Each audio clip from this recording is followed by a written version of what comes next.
హైదరాబాద్ లో జరగబోయే మనీ మంత్ర money manifestation classes కి ఇప్పుడే కాల్ చేసి రిజిస్టర్ అవ్వండి. సో రామ్ గారు మామూలుగా ఎక్కడన్నా ఏదైనా బిజినెస్ లో కానీ లేకపోతే రెస్టారెంట్ లో కానీ ఎక్కడైనా సరే ఫీడ్బ్యాక్ ఇవ్వండి మేడం, ఫీడ్బ్యాక్ ఇవ్వండి సార్ అని అంటూ ఉంటారు. ఓకే, అసలు ఫీడ్బ్యాక్ బయట వాళ్ళకి అంత ఇంపార్టెంటా? లేదు అంటే ఇంకెక్కడ ఫీడ్బ్యాక్ ఇవ్వాలి? ఇవ్వాలి అంటే ఎలాంటి ఫీడ్బ్యాక్ ఇవ్వాలి? ఏ టైంలో ఇవ్వాలి? ఎప్పుడు ఇవ్వాలి? ఎవరు ఇవ్వాలి? అసలు ఫీడ్బ్యాక్ ఇంపార్టెన్స్ ఏంటి? అసలు ఈ కాన్సెప్ట్ ఆఫ్ ఫీడ్బ్యాక్ ఎందుకు వచ్చింది అని అంటే, Hmm. జనాలు అసలు బిజినెస్లో జనరల్గా ఎస్. నా ప్రోడక్ట్ గురించి కానీ నా సర్వీస్ గురించి కానీ అసలు ఏమనుకుంటున్నారు, నేను ఎక్కడ ఇంప్రూవ్ చేసుకోవచ్చు, ఆర్ అంతా బాగానే ఉందా ఏంటి తెలుసుకోవడానికి, వాళ్ళ ఒపీనియన్స్ తెలుసుకుంటే దానికి తగ్గట్టు నేను చేంజ్ అవ్వచ్చు అనే ఒక నోషన్ తోటి ఫీడ్బ్యాక్ అనేది స్టార్ట్ అయింది. అయితే ఈ ఫీడ్బ్యాక్స్ అన్నీ ఏంటంటే జనరల్గా బిజినెస్లకే పరిమితంగా ఉన్నాయి. యాక్చువల్గా ఫీడ్బ్యాక్ ఎక్కడ నెససరీ, మోస్ట్ ఇంపార్టెంట్ ఎక్కడ అని అంటే బిట్వీన్ రిలేషన్షిప్స్ అండి. మన ఫ్యామిలీస్లో ఫీడ్బ్యాక్ అనేది చాలా ఇంపార్టెంట్ యాక్చువల్గా. సో ఇక్కడ ఫీడ్బ్యాక్ అంటే చాలామంది ఏమనుకుంటారంటే, ఇస్తున్నాం కదా మా కిడ్స్కి మేము ఫీడ్బ్యాక్ ఇస్తున్నాము, ఎవ్రీ వీక్ ఇస్తాము, ఎవ్రీ మంత్ ఇస్తాము, నువ్వు ఇందులో ఇంకా ఇంప్రూవ్ కావాలి, ఈ సబ్జెక్ట్లో ఇంప్రూవ్ కావాలి, సో ఆ ఫీడ్బ్యాక్ రెగ్యులర్గా జరుగుతూ ఉంటుందిలే మా ఫ్యామిలీలో అని అనుకుంటారు. కానీ అసలు ఫీడ్బ్యాక్ ఎలా జరగాలో చెప్తా చూడండి. ఫీడ్బ్యాక్ అనేది it is not necessary that అది ఓన్లీ పేరెంట్స్ నుంచి కిడ్స్కి వెళ్ళాలి అనే కాదు. It can be the other way round. Kids కూడా ఫీడ్బ్యాక్ ఇవ్వాలి పేరెంట్స్కి, అది చాలా ఇంపార్టెంట్. ఆ ఫీడ్బ్యాక్ ఇవ్వక జనరల్గా ఏంటంటే కిడ్స్కి ప్రెషర్ ఎక్కువైపోతూ ఉంటుంది. ఒక చిన్న ఎగ్జాంపుల్ అంటే ఎలా అసలు ఫీడ్బ్యాక్ అవ్వాలి అంటే, మీరు వీక్లీ 1 డే ఫీడ్బ్యాక్ డే అని పెట్టేసుకోండి.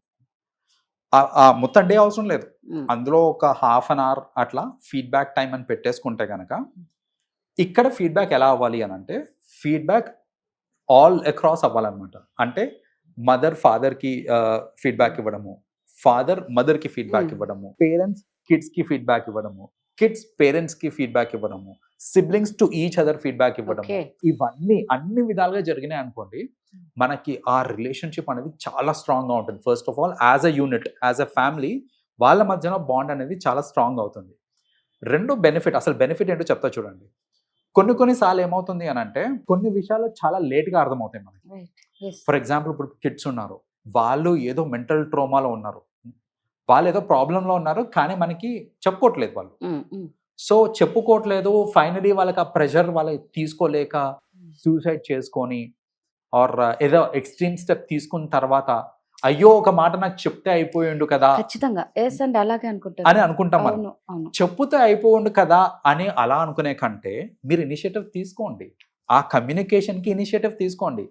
ఎవ్రీ వీక్ మీరు మాట్లాడుతూ ఉన్నారనుకోండి, వాళ్ళకున్న ట్రామాస్ కానీ వాళ్ళకున్న ప్రాబ్లమ్స్ కానీ ఏదున్నా సరే ఆ కమ్యూనికేట్ అయిపోతుంది. కాబట్టి ఇట్ బికమ్స్ ఈజీ అనమాట, లైక్ టు ఫైండ్ అవుట్, అరే వీడికి ఏదో ప్రాబ్లం ఉంది, మనం హెల్ప్ చేయాలి, మన పిల్లోడే కదండి, మన పిల్లనే కదండి. సో మాట్లాడుకొని ఆ ప్రాబ్లం తెలుసుకొని హెల్ప్ చేస్తే అసలు it will not be too late.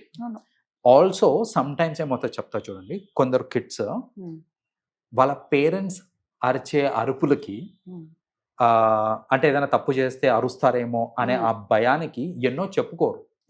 And అలా అరవటం వాళ్ళకి నచ్చదు, వాళ్ళ యాజ్ అ కిడ్ వాళ్ళకి నచ్చదు, వాళ్ళు భయపడిపోతూ ఉంటారు. అమ్మ అలా అరవకు, లేకపోతే నాన్న అలా అరవకండి నా మీద అని చెప్పలేరు కూడా, చెప్పలేరు. కానీ అరిచిన ప్రతిసారి భయపడతా ఉంటారు. వాళ్ళకి యాటిట్యూడ్ వైజ్ ఎంత లాస్ తెలుసా అండి, అసలు అది చాలా నెగటివ్ యాటిట్యూడ్ క్రియేట్ చేస్తుంది పిల్లలలో. సో అలా కాకుండా ఒక ఫీడ్బ్యాక్ టైం పెట్టుకున్నప్పుడు కిడ్కి ఆ ఆపర్చునిటీ ఇచ్చారనుకోండి, అమ్మ నేను ఏమన్నా తప్పు చేస్తాను నా మీద అరుస్తావు చూడు, ప్లీజ్ అట్లా అరవకమ్మా, నాకు భయం వేస్తుంది నువ్వు అట్లా అరుస్తుంటే, నాకు చెప్పు నిదానంగా నేను వింటా అని ఒక కిడ్ చెప్పుకునే ఒక స్కోప్ ఇచ్చారనుకోండి, అట్లీస్ట్ తెలుస్తుంది, అరే నేను అరుస్తుంటే వాడు చాలా భయపడిపోతున్నాడు అని. కొందరు తెలియదు, కొందరు ఏమనుకుంటారంటే వాడు వినట్లేదేమో, నేను ఎంత అరిచినా వేస్ట్ ఏమో అని అనుకుంటా ఉంటారు. కానీ దాని యొక్క ఇంపాక్ట్ మీరు అడుగుతూనే కదా తెలుస్తుంది. వాడికి ఛాన్స్ ఇవ్వండి మాట్లాడడానికి. సో పిల్లలకి కూడా ఛాన్స్ ఇవ్వాలి, ఒక ఫీడ్బ్యాక్ ప్రాసెస్లో పిల్లలకి కూడా ఛాన్స్ ఇవ్వాలన్నమాట. అసలు వాళ్ళు ఏం గో త్రూ అవుతున్నారు, నాలో ఏమన్నా ప్రాబ్లమ్స్ ఉన్నాయా, నాలో ఏమైనా పాజిటివ్స్ ఉన్నాయా, నెగిటివ్స్ ఉన్నాయా చెప్పని వాళ్ళని. అయితే ఫీడ్బ్యాక్ అనేసరికి చాలా మంది ఏంటంటే ఓన్లీ నెగిటివ్ ఆస్పెక్టే ఆలోచిస్తూ ఉంటారు. But it's just not about negative అండి, మీరు పాజిటివ్స్ కూడా మాట్లాడుకోవాలి. ఇప్పుడు చూడండి, వీక్లీ బేసిస్ మీద నేను నా కిడ్కి చెప్తా ఉన్నాను, అరే నాకు నీలో ఇవి ఇష్టము, నువ్వు ఇట్లా టైం బాగా మేనేజ్ చేస్తావు, నువ్వు టైంకి తింటావు, చాలా ఇండిపెండెంట్గా ఆలోచిస్తున్నావు, నువ్వు ఇవి నాకు చాలా ఇష్టము అని పాజిటివ్ చెప్పి దెన్, కానీ ఈ విషయాలలో నువ్వు ఇంకా కొంచెం ఇది చేసుకోవాలి అని నేను చెప్పాను అనుకోండి, దాన్ని తీసుకోవడం ఒకలాగా ఉంటుంది.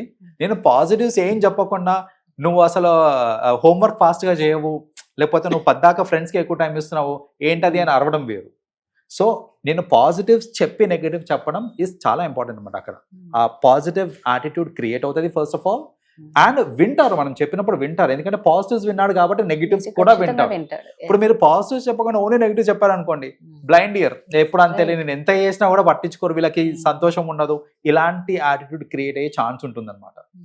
అట్ ది సేమ్ టైం పేరెంట్స్కి కూడా, అప్పుడు కిడ్స్ చెప్తుంటారు, the way you take care of me, నాకు ఏది కావాలన్నా ఇస్తుంటారు, మీకు ఎంత కష్టమైనా మీరు నాకు తెచ్చిస్తుంటారు, నాకు చాలా ఇష్టము అని కిడ్స్ పేరెంట్స్కి చెప్పినప్పుడు రైట్, వాళ్ళకు కూడా అనిపిస్తుంది, నేను పెట్టే ఎఫర్ట్ కి అది ఫలితం కనిపిస్తుంది వాళ్ళకి.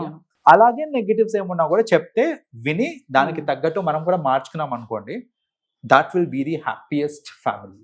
సో ఈ ఫీడ్బ్యాక్ టైం అనేది, జనరల్గా ఫీడ్బ్యాక్ అనేది ఆ రెస్టారెంట్స్ లో అక్కడిక్కడ ఇచ్చుకునే కంటే కూర్చొని ఫ్యామిలీలలో ఇచ్చుకున్నారు అనుకోండి, trust me, you will be the happiest. Super అండి, నిజంగా. అంటే ఫీడ్బ్యాక్ అంటే ఆల్మోస్ట్ మీరు అన్నట్లు ఏదో బిజినెస్ లోనో లేకపోతే ఇట్లా మనం రెస్టారెంట్ అయితే సార్ మా ఫీడ్బ్యాక్ చెప్పండి, ఫీడ్బ్యాక్ ఇవ్వండి అని అంటూ ఉంటారు. కాబట్టి మీరు అన్నట్టు ఫ్యామిలీలో కూడా ఫీడ్బ్యాక్ టైం అనేది అంత ఇంపార్టెంటా అంటే 100% అదే మోస్ట్ అని అర్థమవుతుంది. థ్యాంక్ యూ అండి. వెల్కమ్ అండి.